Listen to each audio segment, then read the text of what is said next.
ओम शांति। 9 जून 2025। बाबा की महावाक्य। मीठे बच्चे, तुम सारे विश्व पर शांति का राज्य स्थापन करने वाले बाप के मददगार हो। अभी तुम्हारे सामने सुख शांति की दुनिया है। प्रश्न, बाप बच्चों को किस लिए पढ़ाते हैं? पढ़ाई का सार क्या है? उत्तर, बाप अपने बच्चों को स्वर्ग का प्रिंस, विश्व का मालिक बनाने के लिए पढ़ाते हैं। बाप कहते हैं, बच्चे, पढ़ाई का सार है दुनिया की सब बातों को छोड़ दो। ऐसे कभी नहीं समझो हमारे पास करोड़ हैं, लाख हैं, कुछ भी हाथ में नहीं आएगा, इसीलिए अच्छी रीति पुरुषार्थ करो, पढ़ाई पर ध्यान दो। गीत, आखिर वह दिन आया आज। ओम शांति। बच्चों ने गीत सुना। आखिर विश्व पर शांति का समय आया। सब कहते हैं, विश्व में कैसे शांति हो? फिर जो ठीक राय देते हैं उन्हों को इनाम देते हैं। नेहरू भी राय देते थे, शांति तो हुई नहीं, सिर्फ राय देकर गए। अभी तुम बच्चों की बुद्धि में है कि कोई समय सारे विश्व भर में सुख, शांति, संपत्ति आदि थी। वह अभी नहीं है, अब फिर होने वाली है। चक्कर तो फिरेगा ना। यह तुम संगम युगी ब्राह्मणों की बुद्धि में है। तुम जानते हो, भारत फिर सोने का बनना है। भारत को ही गोल्डन स्पैरो, सोने की चिड़िया कहा जाता है। भल महिमा तो करते हैं, परंतु सिर्फ कहने मात्र। तुम तो अभी प्रैक्टिकल में पुरुषार्थ कर रहे हो। जानते हो बाकी थोड़े रोज हैं तो यह सब नरक के दुख की बातें भूल जाती हैं। तुम्हारी बुद्धि में अब सुख की दुनिया सामने खड़ी है। जैसे आगे विलायत से आते थे तो समझते थे अभी बाकी थोड़ा समय है पहुंचने में, क्योंकि आगे विलायत से आने में बहुत टाइम लगता था। अभी तो एरोप्लेन में जल्दी पहुंच जाते हैं। अभी तुम बच्चों की बुद्धि में है कि अब हमारे सुख के दिन आने हैं, जिसके लिए पुरुषार्थ कर रहे हैं। बाबा ने पुरुषार्थ भी बहुत सहज बताया है। ड्रामा अनुसार कल्प पहले मुहाफिक, यह सर्टेन है। तुम देवता थे। देवताओं के कितने ढेर के ढेर मंदिर बन रहे हैं। बच्चे जानते हैं यह मंदिर आदि बनाकर क्या करेंगे? बाकी दिन कितने हैं? तुम बच्चे नॉलेज की अथॉरिटी हो। कहा भी जाता है, परमपिता परमात्मा सर्वशक्तिमान ऑल माइटी अथॉरिटी है। तुम ज्ञान की अथॉरिटी हो, वह है भक्ति की अथॉरिटी। बाप को कहा जाता है ऑलमाइटी अथॉरिटी। तुम बच्चे नंबर वार पुरुषार्थ अनुसार बन रहे हो। तुमको सृष्टि के आदि मध्य अंत का ज्ञान है। जानते हो हम पुरुषार्थ कर रहे हैं बाप से वर्षा पाने का। जो भक्ति की अथॉरिटी हैं वो सबको भक्ति ही सुनाते हैं। तुम ज्ञान की अथॉरिटी हो तो ज्ञान ही सुनाते हो। सतयुग में भक्ति होती ही नहीं, पुजारी एक भी होता नहीं, पूज्य ही पूज्य हैं। आधा कल्प हैं पूज्य, आधा कल्प हैं पुजारी। भारतवासियों के लिए ही हैं पूज्य थे तो स्वर्ग था। अभी भारत पुजारी नर्क है। तुम बच्चे अब प्रैक्टिकल लाइफ बना रहे हो। नंबरवार पुरुषार्थ अनुसार सबको समझाते रहते हो और वृद्धि को पाते रहते हो। ड्रामा में पहले से ही नोंद है। ड्रामा तुमको पुरुषार्थ कराते रहते हैं, तुम करते रहते हो। जानते हो ड्रामा में हमारा अविनाशी पार्ट है। दुनिया इन बातों को क्या जाने, हमारा ही ड्रामा में पार्ट है। जो कहेगा वही समझेगा ना कि कैसे हमारा इस ड्रामा में पार्ट है। यह सृष्टि चक्कर फिरता ही रहता है। यह वर्ल्ड की हिस्ट्री ज्योग्राफी तुम्हारे सिवाय और कोई को मालूम नहीं है। ऊंच ते ऊंच कौन है दुनिया में कोई नहीं जानते हैं। ऋषि मुनि आदि भी कहते थे हम नहीं जानते, नेति नेति कहते थे ना। अभी तुम बच्चे तो जानते हो वह रचता बाप है और हमको पढ़ा रहे हैं। यह भी बाबा ने बार बार समझाया है कि यहाँ जब बैठते हो तो देही अभिमानी होकर बैठो। एक बाप ही राजयोग सिखाते हैं और वर्ल्ड की हिस्ट्री ज्योग्राफी समझाते हैं। बाप कहते हैं मैं कोई थॉट रीडर नहीं हूँ। इतनी बड़ी दुनिया है, इनको क्या बैठ रीड करेंगे। बाप तो खुद कहते हैं मैं ड्रामा की नोंद अनुसार आता हूँ तुम्हें पावन बनाने। ड्रामा में मेरा जो पार्ट है वही बजाने आता हूँ। बाकी मैं कोई थॉट रीड नहीं करता हूँ, बतलाता हूँ मेरा क्या पार्ट है और तुम क्या पार्ट बजा रहे हो।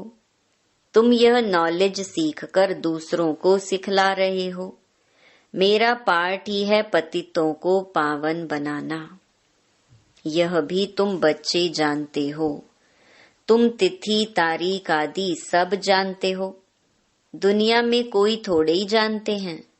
तुमको बाप सिखला रहे हैं। फिर जब यह चक्कर पूरा करेंगे तब फिर बाबा आएंगे। उस समय जो सीन चली वह फिर कल्प बाद चलेगी। एक सेकंड न मिले दूसरे से। यह नाटक फिरता रहता है। तुम बच्चों को बेहद के नाटक का पता है, फिर भी तुम घड़ी घड़ी भूल जाते हो। बाबा कहते हैं तुम सिर्फ याद करो हमारा बाबा बाबा है, वही टीचर है, गुरु है। तुम्हारी बुद्धि उस तरफ चली जानी चाहिए। आत्मा खुश होती है बाप की महिमा सुनकर। सब कहते हैं हमारा बाबा बाबा है, टीचर है, वह सच्चा ही सच्चा है। पढ़ाई भी सच्ची और पूरी है। उन मनुष्यों की पढ़ाई अधूरी है। तो तुम बच्चों की बुद्धि में कितनी खुशी होनी चाहिए। बड़ा इम्तिहान पास करने वालों की बुद्धि में जास्ती खुशी रहती है। तुम कितना ऊंच पढ़ते हो तो कितनी कापारी खुशी होनी चाहिए। भगवान बाबा बेहद का बाप हमको पढ़ा रही हैं। तुम्हारे रोमांच खड़े हो जाने चाहिए।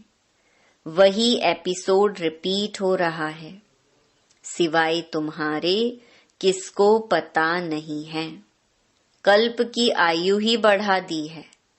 तुम्हारी बुद्धि में अब 5000 वर्ष की सारी स्टोरी चक्कर खाती रहती है, जिसको ही स्वदर्शन चक्कर कहा जाता है। बच्चे कहते हैं बाबा तूफान बहुत आते हैं, हम भूल जाते हैं। बाबा कहते हैं तुम किसको भूल जाते हो? बाप जो तुमको डबल सिरताज विश्व का मालिक बनाते हैं, उनको तुम कैसे भूलते हो? दूसरे किसको नहीं भूलते हो?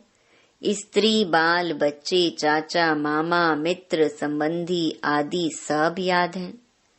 बाकी इस बात को तुम भूलते क्यों हो? तुम्हारी युद्ध इस याद में है। जितना हो सके याद करना है। बच्चों को अपनी उन्नति के लिए सवेरे सवेरे उठ बाप की याद में सैर करनी है। तुम छतों पर व बाहर ठंडी हवा में चले जाओ। यहाँ ही आकर बैठना कोई जरूरी नहीं है, बाहर भी जा सकते हो। सवेरे के टाइम कोई डर आदि की बात नहीं रहती है। बाहर में जाकर पैदल करो, आपस में यही बातें करते रहो। देखें कौन बाबा को जास्ती याद करते हैं, फिर बताना चाहिए कितना समय हमने याद किया। बाकी समय हमारी बुद्धि कहाँ कहाँ गई। इसको कहा जाता है 1-2 में उन्नति को पाना। नोट करो कितना समय बाप को याद किया। बाबा की जो प्रैक्टिस है वह बतलाते हैं। याद में तुम 1 घंटा पैदल करो तो भी टांगे थकेंगी नहीं। याद से तुम्हारे कितने पाप कट जाएंगे। चक्कर को तो तुम जानते हो। रात दिन तुमको अब यह बुद्धि में है कि हम अभी घर जाते हैं। पुरुषार्थ करते हो। कलयुगी मनुष्यों को जरा भी पता नहीं है। मुक्ति के लिए कितनी भक्ति करते रहते हैं। अनेक मतें हैं, तुम ब्राह्मणों की है ही एक मत। जो ब्राह्मण बनते हैं उन सब की है श्रीमत। तुम बाप की श्रीमत से देवता बनते हो। देवताओं की कोई श्रीमत नहीं है। श्रीमत अभी ही तुम ब्राह्मणों को मिलती है। भगवान है ही निराकार। जो तुमको राजयोग सिखलाते हैं, जिससे तुम अपना राज्य भाग्य ले कितना ऊंच विश्व का मालिक बनते हो।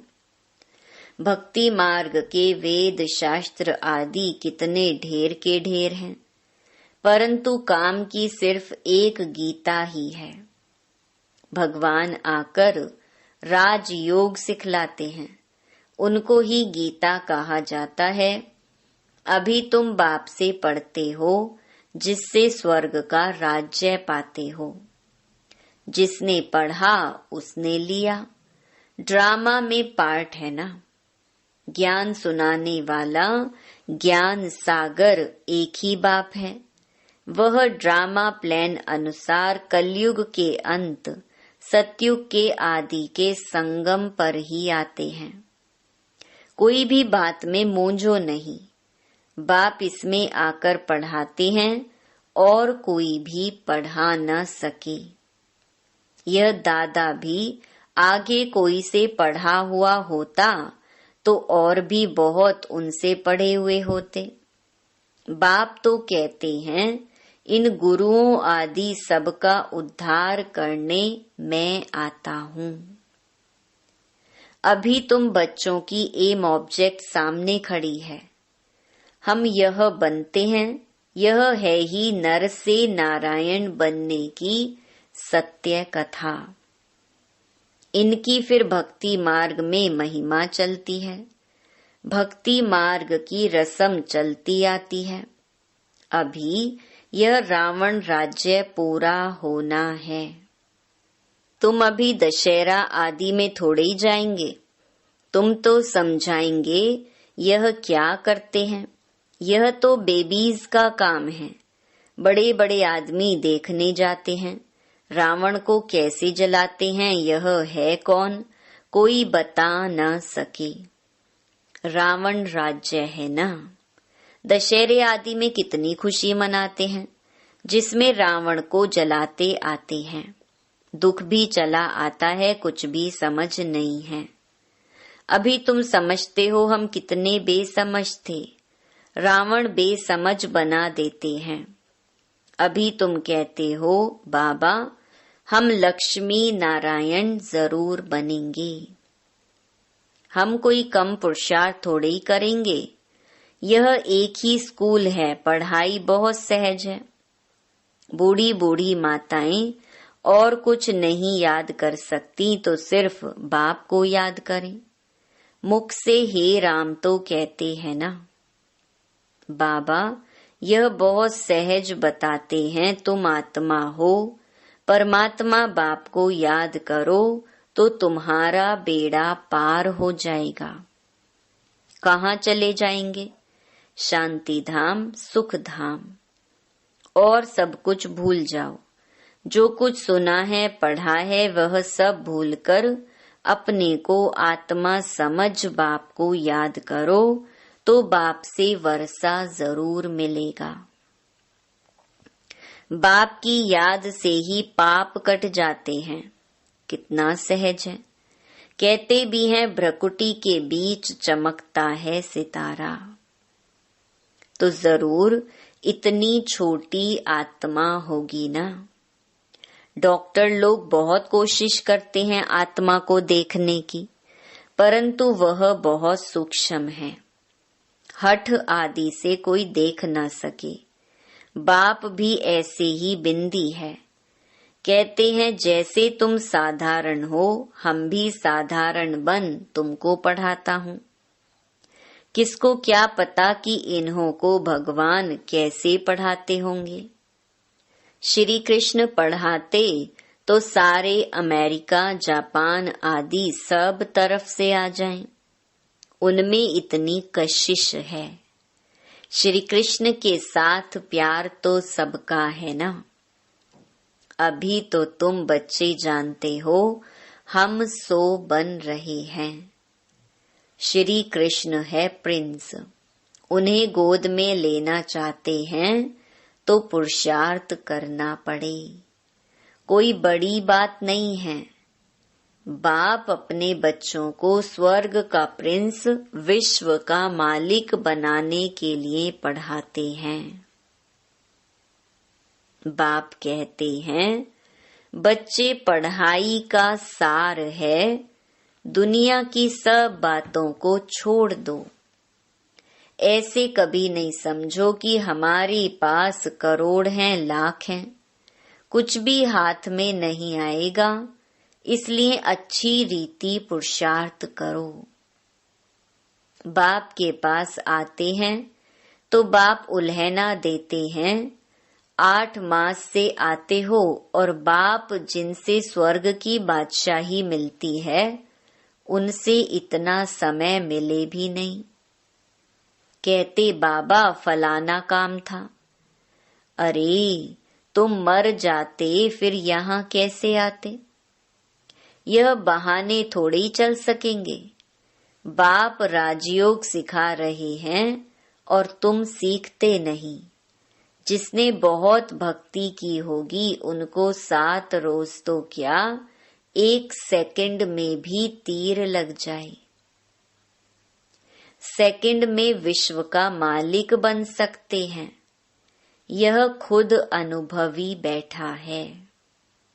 विनाश देखा, चतुर्भुज रूप देखा, बस समझने लगा ओहो हम विश्व के मालिक बनते हैं। साक्षात्कार हुआ, उमंग आया और सब कुछ छोड़ दिया। यहाँ तुम बच्चों को मालूम पड़ा बाप आए हैं विश्व की बादशाही देने। बाप पूछते हैं निश्चय कब हुआ? तो कहते हैं 8 मास। बाबा ने समझाया है मूल बात है याद और ज्ञान, बाकी तो दीदार कोई काम का नहीं। बाप को पहचान लिया तो फिर पढ़ना शुरू करो तो तुम भी यह बन जाएंगे। पॉइंट्स मिलती हैं जो कोई को भी समझा सकते हो। बहुत मिठास से समझाओ।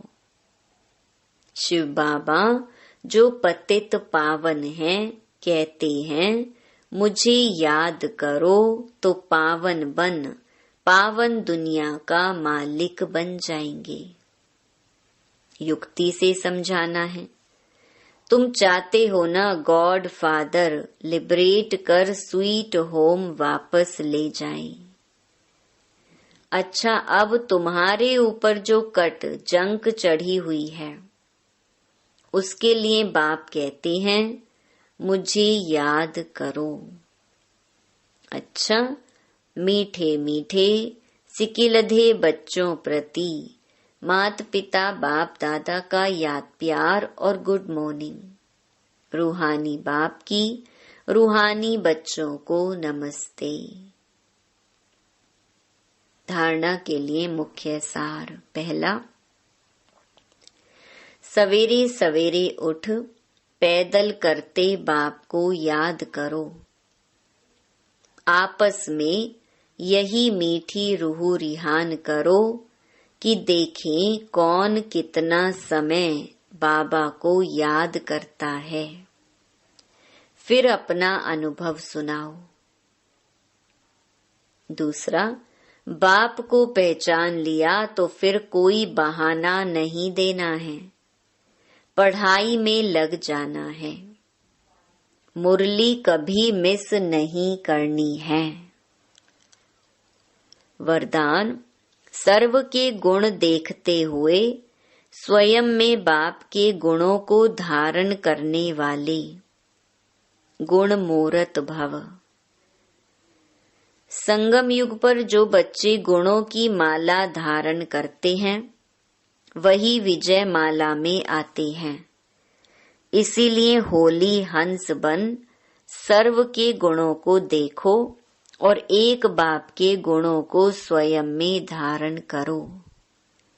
यह गुणमाला सभी के गले में पड़ी हुई हो। जो जितने बाप के गुण स्वयं में धारण करते हैं उनके गले में उतनी बड़ी माला पड़ती है।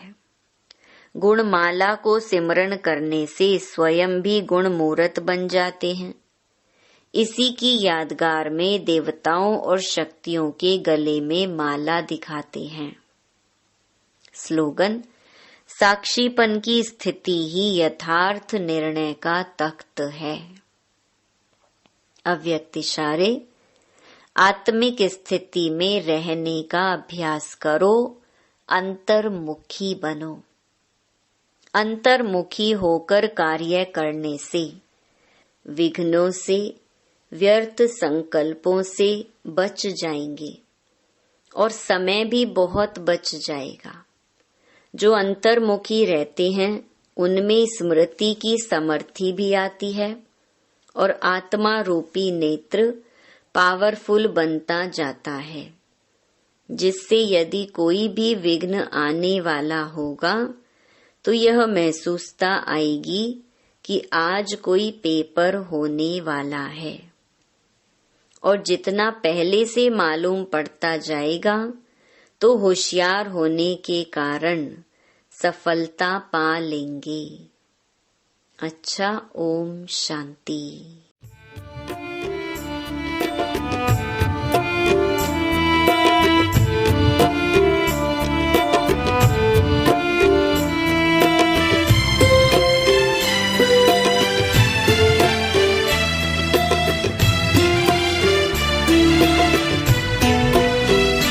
तेरी नजरों में हम हैं भगवन,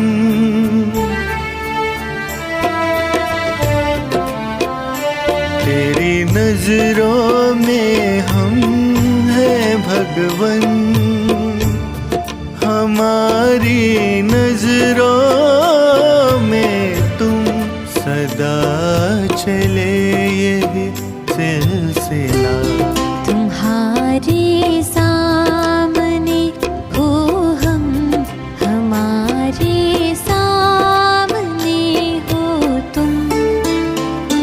तेरी नजरों में हम हैं भगवन।